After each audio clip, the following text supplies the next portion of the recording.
Vous écoutez le podcast du marketing, épisode 210.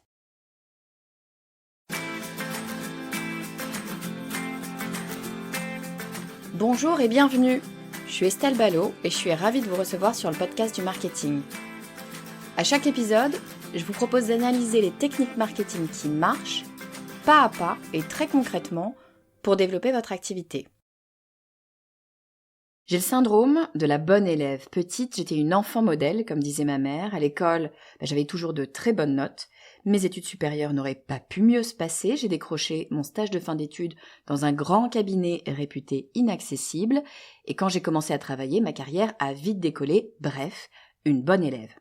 Mais c'est un gros désavantage d'être la bonne élève, c'est qu'on n'a pas l'habitude de se planter. Du coup, j'aime pas l'échec. Pire, je peux vite avoir peur de l'échec. Et ça, c'est un problème, parce que si j'ai peur de l'échec, j'ai peur d'avancer. Et si j'ai peur d'avancer, je n'apprends plus, je ne bouge plus, et j'attends que ça se passe. Bref, c'est pas vraiment une bonne idée.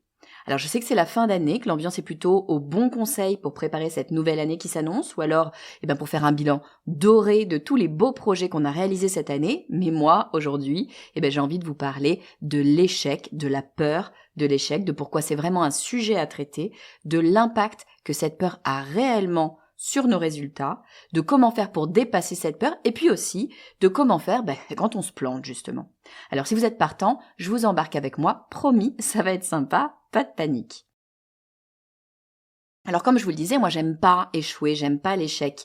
Et puis il y a un de mes invités, l'un de mes invités préférés pour tout vous dire, un de mes invités qui un jour m'a arrêté tout net quand je lui ai dit ça, j'ai peur de l'échec. Cet invité, c'est Edgar Gros-Pierron. Edgar me dit, non mais Estelle, t'es mignonne, personne n'aime l'échec. Évidemment que personne n'aime échouer, c'est logique. La vraie question, c'est cette histoire de peur. Est-ce que l'échec nous paralyse ou est-ce qu'il nous fait avancer? Mais aimer l'échec, non. Ça, c'est pas vrai, on va pas aimer l'échec. Donc, on peut déjà se sortir ça de la tête. La question, c'est de savoir comment est-ce qu'on va gérer cette peur. Alors déjà, qu'est-ce que c'est que cette peur? C'est une peur de quoi, finalement? Ça peut être plein de choses différentes. Et puis, selon les personnes, évidemment, ça va bouger. Mais je vais vous en citer 4. On va peut-être avoir peur de ce que les autres vont en dire. On va peut-être avoir peur de se comparer aux autres. On va se dire, oh là là, mais regarde, machin fait telle chose et moi, je me suis plantée. On va peut-être avoir peur de perdre de la confiance en soi, de perdre en estime de soi. Et puis un peu dans le même sens, on va peut-être avoir peur d'égratigner son ego. Après tout, on a une image de nous-mêmes, on veut pas risquer de s'égratigner. Donc ça, c'est vraiment un petit peu les grands thèmes qui reviennent autour de cette peur de l'échec, les raisons qu'il y a derrière. Pourquoi est-ce qu'on a peur? C'est rarement l'échec en lui-même, c'est la conséquence de l'échec qui nous fait finalement peur. Mais alors, moi je me pose une question, c'est est-ce que le fait d'avoir peur de l'échec, le fait d'avoir peur de se planter, est-ce que ça a un réel impact sur notre réussite? Juste plus que de se le dire comme ça. Il y a une étude qui a été faite. Cette étude, elle a été faite par Google. Elle date de 2012, donc elle est relativement récente. Et Google, ils n'ont pas été avec le dos de la cuillère. Ils ont fait une grosse étude. Ils ont étudié plus de 180 équipes avec quelques 200 paramètres dans cette étude. Et ils sont allés étudier les raisons de la performance. Qu'est-ce qui fait qu'une équipe performe ou performe moins? Cette étude, vous pouvez aller la regarder. Elle s'appelle le projet Aristote.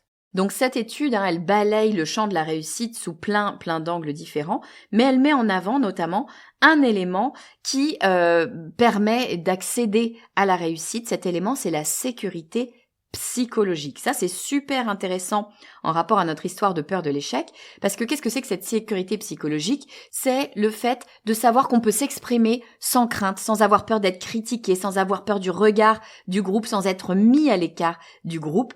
Cette capacité d'expression saine qu'on peut avoir dans un groupe, c'est générateur de confiance, de créativité et de performance. Donc la sécurité psychologique, le fait qu'on se sente à l'aise pour exprimer nos opinions, eh bien c'est un élément extrêmement important qui va venir casser finalement cette peur de l'échec, casser cette peur de se tromper face aux autres et donc de pouvoir réussir. Donc oui, il nous le prouve dans ce projet Aristote, la peur de l'échec, ça vient avoir un impact direct sur notre réussite et surtout les gens qui n'ont pas peur d'échouer, qui se sentent en sécurité psychologique, eh bien ils ont beaucoup plus de réussite. Bon, mais super, vous allez me dire, ok Estelle, je me doutais un petit peu que si j'ai pas peur de l'échec, je réussis mieux. A priori, on n'avait pas besoin nécessairement d'une étude pour en être convaincu, quoique moi je trouve que c'est quand même intéressant d'aller chercher ces éléments-là. Mais la vraie question, c'est comment je fais, Estelle, pour ne pas avoir peur de l'échec, pour passer outre, peut-être que j'ai peur de l'échec, mais pour passer outre cette peur de l'échec. C'est ça, finalement, le véritable sujet. Alors écoutez, moi j'ai creusé ce sujet, notamment j'ai un épisode avec Jenny Chamas sur la peur de vendre. Je vous mettrai le lien dans les notes de l'épisode si ça vous intéresse, où on avait creusé aussi ce sujet de la peur de vendre, de la peur de l'échec, ça se rejoint.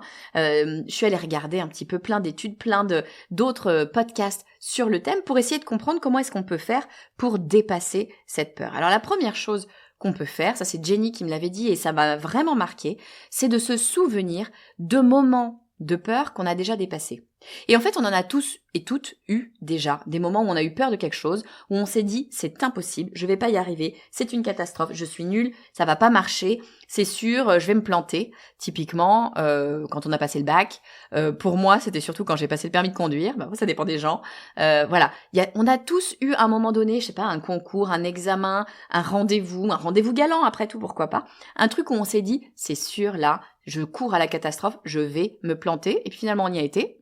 On a dépassé sa peur, puisqu'on y a été. On y a été. Et ça s'est très bien passé. Le bac, je l'ai eu. Le permis, je l'ai eu. Le petit ami, je l'ai eu. Enfin bon, voilà. Et ça, c'est extrêmement intéressant de se remémorer ça parce que ça conditionne notre cerveau. Au moment où on a peur de cet échec, on peut se dire, certes, j'ai peur. Sauf que j'ai déjà eu peur. Et j'ai réussi quand même. Donc, ça n'est pas le fait que j'ai peur qui dit que je vais réussir ou pas réussir, finalement. Donc, c'est très intéressant de se reconditionner le cerveau en pensant comme ça. Après, ce qui est intéressant aussi, c'est de comprendre ce que c'est que la peur. Pourquoi est-ce que mon cerveau a peur? Pourquoi est-ce que mon cerveau m'envoie des signaux là qui me dit « Ouh là là, attention, attention, ne va pas là, c'est dangereux ». Bon, je le dis souvent, mais je le répète parce que je trouve que c'est extrêmement important de le garder en tête. Ça, c'est des choses qui sont héritées de notre histoire humaine, et on peut aller dire la préhistoire. Alors après, je suis pas médecin, je suis pas psychiatre, psychologue, etc. Donc je vais pas utiliser trop de mots complexes, mais on connaît bien tous cette histoire de la caverne. L'humain, l'homme préhistorique, quand il sortait de sa caverne, il pouvait se faire bouffer. Alors il devait sortir pour aller chasser, mais sinon il rentrait quand même assez vite parce que potentiellement il pouvait se faire bouffer. Donc ce qui nous a gardé en vie, finalement, c'est de faire des choses qu'on sait maîtriser. D'aller toujours sur le même chemin, le même sentier, parce que ce sentier-là, on sait que les lions passent pas par là, ou les, je sais pas quoi, peu importe, les mammouths, j'en sais rien. Mais voilà, qu'a priori, il est safe. De sortir quand il fait jour et pas quand il fait nuit, parce que la nuit, il y a tel ou tels animaux, on voit pas, on peut se blesser, etc. Tous ces éléments-là, ce sont des éléments de routine. Notre cerveau adore ça. Parce que comme il l'a déjà fait et il a déjà réussir pour votre cerveau à ce moment-là, c'est vous garder en vie, littéralement. Comme il vous a déjà gardé en vie en faisant ça, il se dit « Attention, bon plan, je vais continuer à faire ça. En revanche, je ne sors pas du sentier, je ne sors pas de la caverne quand il fait nuit, je ne vais pas là où je ne connais pas, tout simplement parce que je prends un risque de mourir. » C'est aussi noir et blanc que ça dans l'idée de votre cerveau, en tout cas à ce moment-là, c'est si je change, si je fais quelque chose de nouveau, peut-être que je vais me planter égale mourir à ce moment-là. Et le cerveau a gardé cet élément-là, si bien que la peur, l'angoisse, la crainte, l'erreur est beaucoup plus prégnante dans le cerveau que la réussite. Vous le voyez d'ailleurs, sur les réseaux sociaux, par exemple, il n'y a pas que les réseaux sociaux d'ailleurs, mais notamment sur les réseaux sociaux, il suffit qu'il y ait une personne qui nous attaque pour qu'on ait l'impression que tout le monde nous déteste. Alors qu'il y a plein de gens qui nous ont peut-être envoyé des messages pour nous dire c'est super ce que tu fais, je suis trop d'accord avec toi, c'est vachement bien, vas-y continue. Il y a une personne désagréable et boum, on ne pense qu'à elle.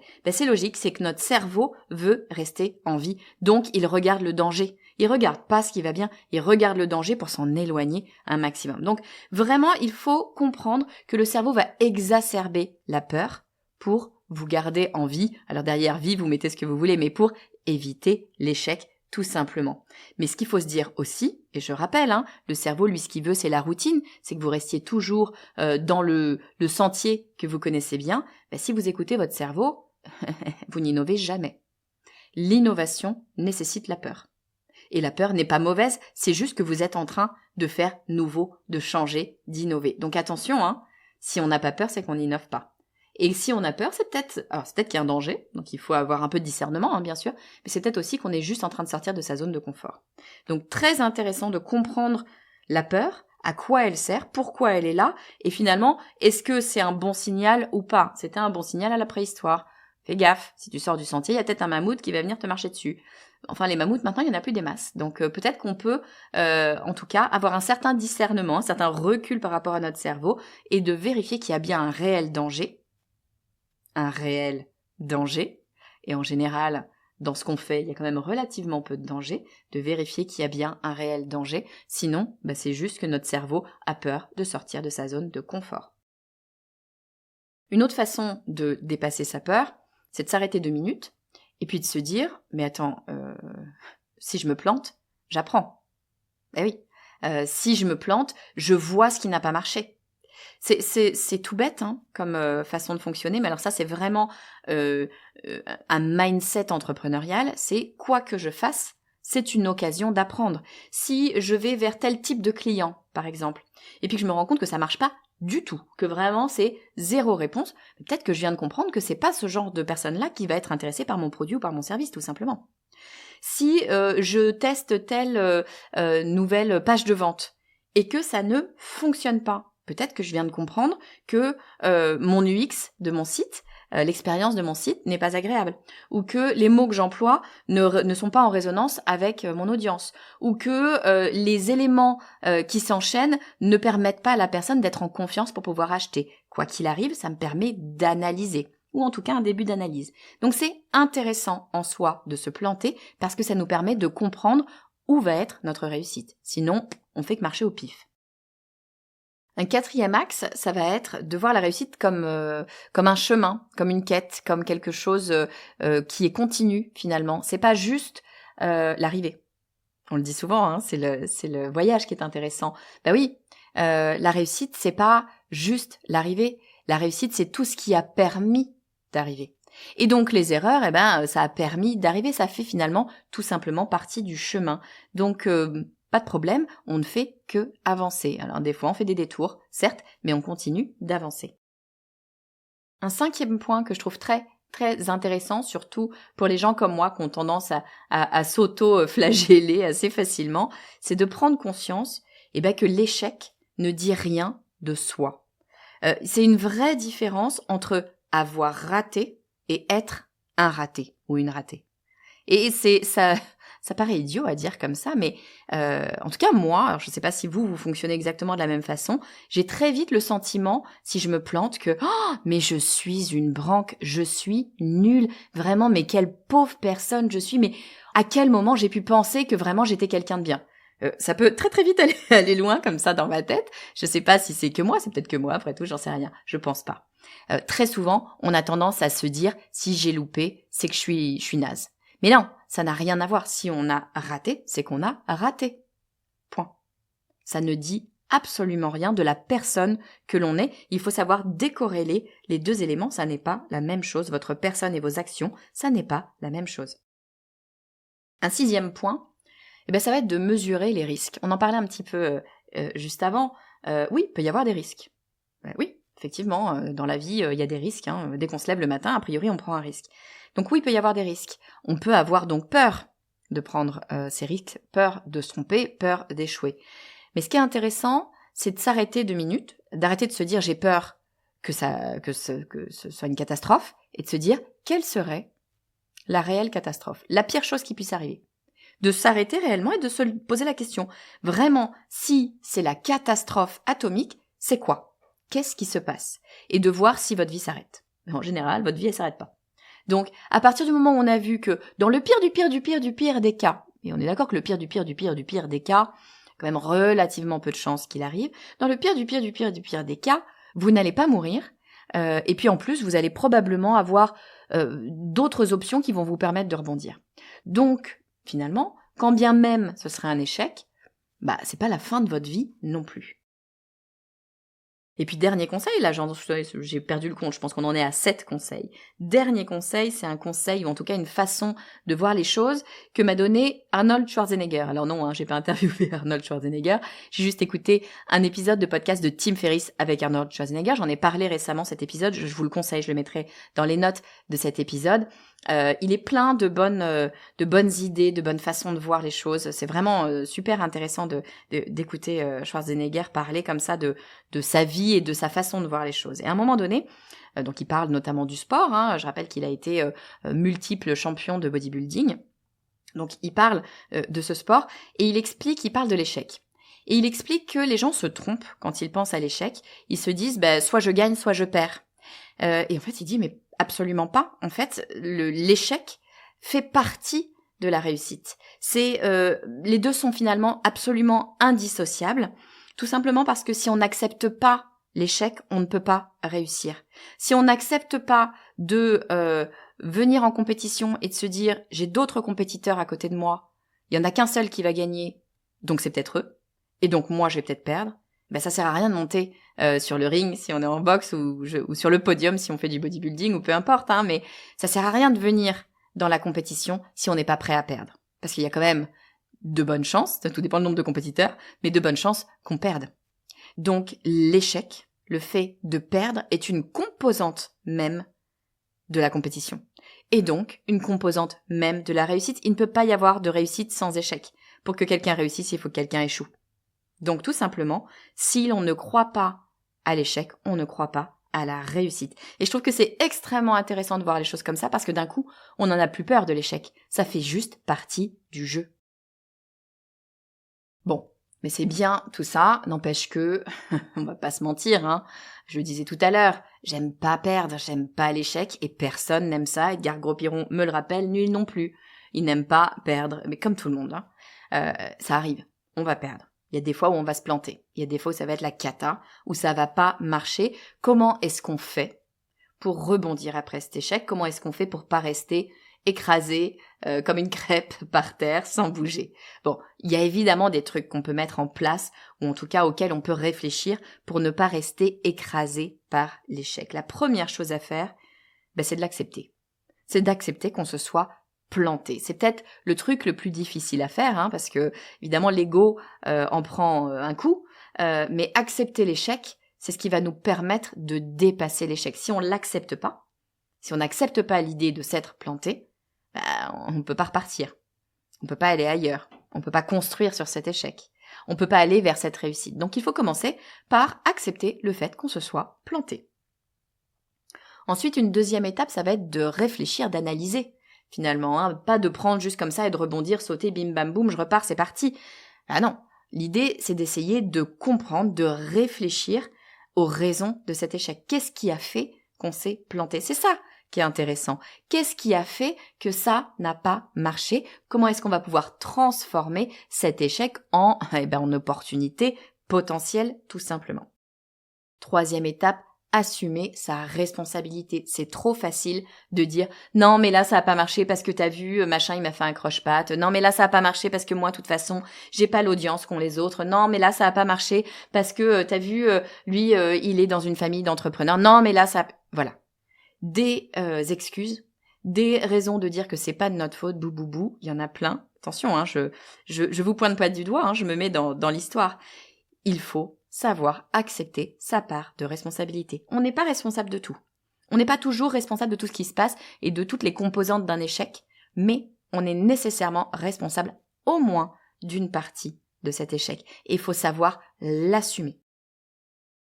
Une fois qu'on a fait tout ça, on va pouvoir travailler sur les solutions, travailler sur ces opportunités, sur les nouvelles façons de faire. Comment est-ce que je peux faire différent? Comment est-ce que je peux changer la donne pour que la prochaine fois, ce soit pas un échec, mais une réussite? Qu'est-ce que je peux aller travailler? Qu'est-ce que je peux modifier? Où se trouve la solution? D'avoir l'esprit tourné vers la solution. Moi qui ai vécu en Australie, je peux vous assurer qu'il y a une dimension culturelle, une dimension psychologique là-dedans.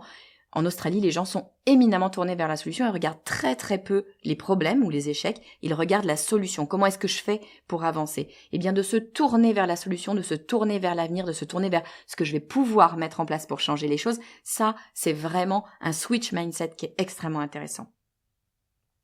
Et puis bien sûr, la dernière étape, la dernière avant de démarrer, c'est de se fixer des objectifs. Vous n'allez pas pouvoir définir si ce que vous avez fait, c'est une réussite ou un échec. On aurait peut-être dû le dire au début d'ailleurs.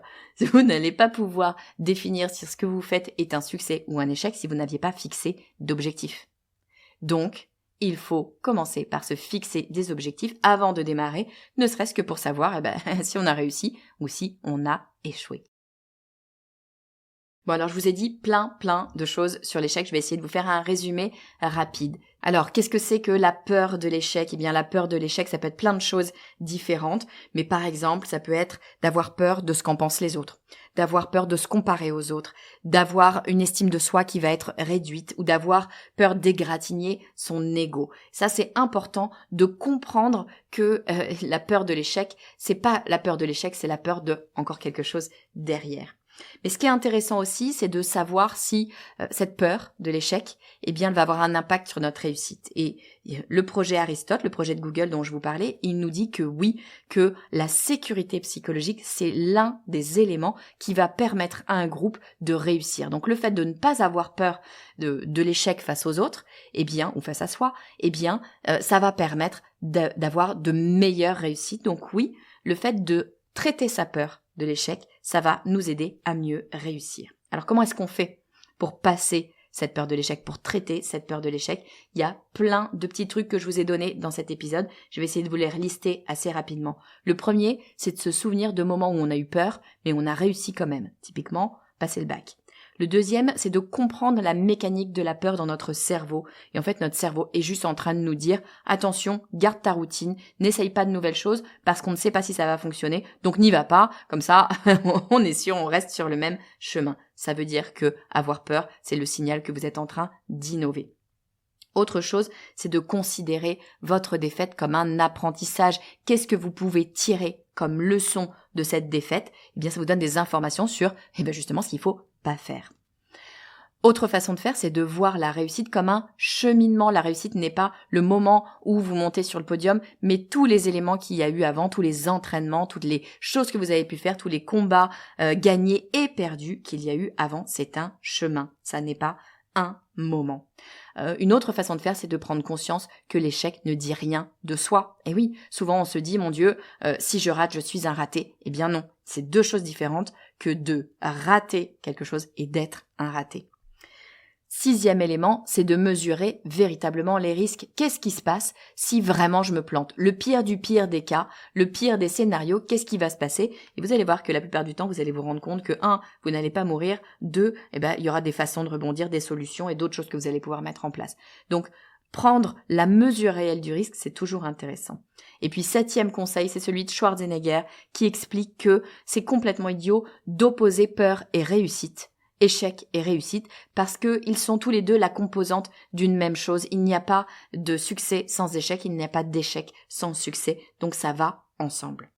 Bon, mais si jamais on se plante, qu'est-ce qu'on fait? Il y a plusieurs éléments qu'on peut mettre en place pour rebondir. Le premier, c'est de commencer par accepter l'échec. Ensuite, c'est d'aller réfléchir au pourquoi. Pourquoi est-ce qu'on s'est loupé? Qu'est-ce qui s'est passé vraiment? Le troisième, c'est d'assumer sa part de responsabilité. C'est pas la faute des autres. Ou en tout cas, c'est pas que la faute des autres. Donc, assumer sa part de responsabilité. Prendre en fait son échec pour soi. La quatrième, c'est de trouver les nouvelles solutions, trouver les nouveaux angles, la nouvelle façon de faire. Et la cinquième, c'est de se fixer des objectifs, tout simplement pour savoir après coup, si on aura réussi ou si on aura échoué. On arrive à la fin de cet épisode, j'espère qu'il vous aura plu, j'espère qu'il vous aura pas déprimé, mais qu'au contraire, il vous aura montré, parce que c'était le but vraiment de cet épisode, il vous aura montré qu'on peut aller de l'avant, quand bien même on peut avoir peur, quand bien même on peut être flippé, quand bien même on peut être paralysé. Souvent c'est le cas, notamment quand on veut lancer un projet, on procrastine, on trouve des excuses pour pas y aller. Eh bien non, c'est juste de la peur, mais la peur ça se maîtrise, la peur ça peut être utile justement, on peut dépasser cette peur, ça peut être un véritable outil pour aller plus loin. C'était vraiment le but de cet épisode. Donc je sais qu'on est en fin d'année, que tout le monde va vous parler de belles choses faciles, etc. Moi j'avais envie d'aller vraiment dans le cœur du sujet et de vous proposer des choses qui vont vous aider à avancer. Si vous avez aimé cet épisode et que vous voulez me soutenir, il y a une chose qui peut m'aider vraiment, c'est d'aller sur Apple Podcast ou sur Spotify et de me laisser un avis 5 étoiles. Ça dit aux algorithmes que c'est un podcast intéressant. Vous savez que ce qu'on appelle la découvrabilité dans le podcast, c'est-à-dire que de nouvelles personnes découvrent un podcast, c'est très compliqué. Il y a très peu de façons de trouver un podcast. Regardez vous-même quand vous cherchez un nouveau podcast. Et l'une des façons, eh bien, c'est que l'algorithme se dise « ça c'est un bon podcast, donc je vais le mettre en avant ». Et ça se fait avec vos étoiles. Donc s'il vous plaît, si vous aimez ce podcast, si vous voulez m'aider à faire rayonner ce podcast et à aider les entrepreneurs à développer leur business, eh bien prenez 2 minutes, littéralement ça prend pas plus de 2 minutes, pour me laisser un avis 5 étoiles sur Apple Podcast ou sur Spotify. Je vous dis à très vite.